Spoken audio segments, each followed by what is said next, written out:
2 yıl sonsuzluktan sonra 2 kurs müalicə nəticəsində xoş xəbərimiz bilindi. Qızımız həmlə oldu.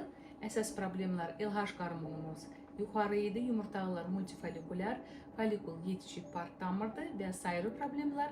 Ona baxmayaraq ikinci kursda qızımız test gösterdi, həmləliyimiz oldu. Həmləliyimizdə çox çətin keçir, hematomamız var idi, düşük riskimiz var idi. Ona baxmayaraq hal-hazırda 12-13 həftəyə çatmışıq və ilk dəfə istəyirəm sizlə bir yerdə baxaq. Uşaqlıq, bu da bizim embriyonumuz. 12-13 həftəyə çatmışıq. Dünyanın ən gözəl melodiyası.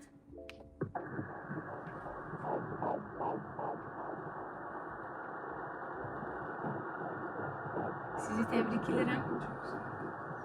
İnşallah rakim çatar ve mamaçka statusunu daşıyıp eve gidəsiniz. İnşallah. Çok sağ olun, teşekkür ederim Selma doktor. Var olasınız. Mənim qədər əziyyət çəkdiniz.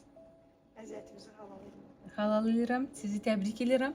Arzu edirəm hamısı belə sevinsizlər, hamısı belə görüntüləri görsünlər və tezliklə bir kurs, 2 kursla pozitiv testlər olsun deyə beləcəmiz də bizə salamlayır.